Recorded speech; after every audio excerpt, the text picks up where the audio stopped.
lá no coração do sertão nordestino, onde o sol é forte e a lei às vezes não chega, nasceu a lenda de um homem, uma lenda escrita com ferro e fogo.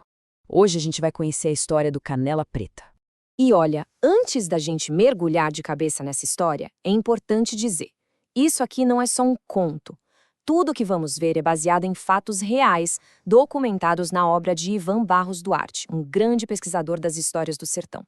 Então, a gente vai ver a história como ela realmente foi. O nome dele era João André Teixeira Mendes, mas a história eu conheceria pelo apelido que causava arrepios, Canela Preta. Só de olhar para ele já dá para sentir a ambição e a dureza que o transformaram numa figura tão temida. Então vamos lá. Vamos começar do começo, a chegada do Canela Preta no vilarejo do Icó. A gente vai ver como, passo a passo, ele pegou um lugar esquecido e o transformou no seu próprio império. Pensa só no cenário. Começo do século XIX. O sargento-mor João André chega no Icó, um vilarejo bem humilde, sabe? Casas de barro, ruas de poeira. Para muita gente, era só um lugar de passagem. Para ele, era o lugar perfeito para começar a construir seu poder. A ambição do Canela Preta não era nada discreta, viu? Pelo contrário, ele não queria só umas terras ou uma influência passageira. Ele queria construir um monumento ao seu próprio poder, um casarão imponente que ficasse acima da vila e de todos os seus moradores. E, sabe, cada tijolo que subia naquele sobrado era mais um degrau que ele subia no poder. A fortaleza de pedra ia crescendo junto com a fama dele, e o domínio sobre a região ia ficando tão sólido quanto as paredes daquela casa. Quando o sobrado finalmente ficou pronto, uma construção que se destacava em tudo, o status dele estava selado. Ele não era mais só o sargento-mor. Ele tinha se tornado, para todo mundo ver e saber, o verdadeiro dono da vila. E o que significava ser o dono da vila? Significava que a lei era ele. Simples assim. Um poder absoluto que não vinha da justiça, mas da ponta da arma e da lealdade cega dos seus jagunços, que estavam prontos para cumprir qualquer ordem, não importava o quão brutal fosse. Só que esse poder todo, claro, não foi construído na base da conversa, né? Ele foi erguido em cima de muita violência e crueldade. Agora a gente entra no capítulo mais sombrio dessa história, o reinado de terror do Canela Preta. Os relatos da época são diretos. Descreviam ele assim uma verdadeira máquina de matar. E, olha, não era exagero. Ele agia com uma crueldade calculada, eliminando qualquer um que entrasse no seu caminho com uma eficiência de dar medo. E claro, com tanto poder, a lista de inimigos só crescia. Famílias inteiras, como os Cavalcante e os Alencar, que tiveram a coragem de desafiá-lo, foram perseguidas sem dó nem piedade. A violência dele era pessoal, era sádica. Para se ter uma ideia, o patriarca da família Cavalcante foi assassinado a facadas na frente da esposa, da sogra e da neta. Uma demonstração de pura crueldade, feita para aterrorizar.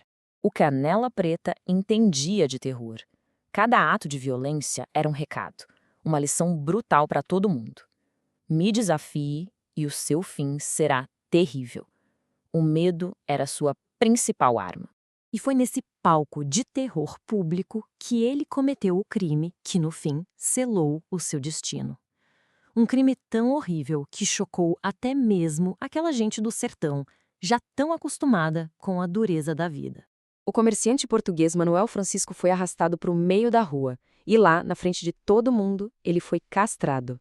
Os gritos de socorro dele não encontraram ajuda. O medo paralisou todo mundo. Ninguém ousou se mexer. E ele sangrou até a morte, sozinho, sob o olhar aterrorizado da vila inteira. Mas como dizem, né? Todo reinado de terror tem um fim. A gente vai ver agora como o jogo começou a virar contra o homem que se achava intocável. A queda do tirano estava para começar. Pois é, aquele crime foi a gota d'água. A brutalidade foi tão grande que o feitiço do medo finalmente se quebrou. A notícia se espalhou como fogo e as autoridades da província não tiveram escolha a não ser agir. Era o começo do fim para o Canela Preta. Mas prender foi uma coisa, fazer a justiça acontecer foi outra história.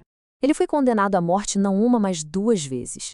E nas 2 vezes seus aliados políticos deram um jeito de suspender a sentença. A influência dele era enorme. No final, a pena de morte foi trocada por 20 anos de prisão, bem longe, lá no coração do Amazonas. E agora a gente chega no capítulo final. o que aconteceu com o Canela Preta depois da prisão. E o que sobrou desse homem? Que legado ele deixou para trás? Acredite se quiser, apesar de uma vida de violência e anos de prisão em condições terríveis, Canela Preta viveu até os impressionantes 93 anos de idade. E quando ele finalmente voltou para o Icó, aquela vila que um dia tremeu só de ouvir o nome dele, ele já não era mais o mesmo. Não era o coronel temido, mas um velho cego, sem poder, sem dinheiro. Tudo que ele construiu tinha se perdido. É uma ironia, né? No auge, o Sargento Mor defendeu seu território com unhas e dentes, enfrentando até os temidos cangaceiros que vinham da Paraíba. Mas no final das contas, o único inimigo que ele não conseguiu vencer, aquele que tirou tudo dele, foi o tempo.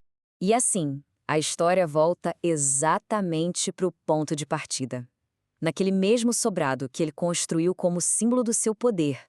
Canela Preta, agora velho, cego e sozinho, viveu seus últimos dias.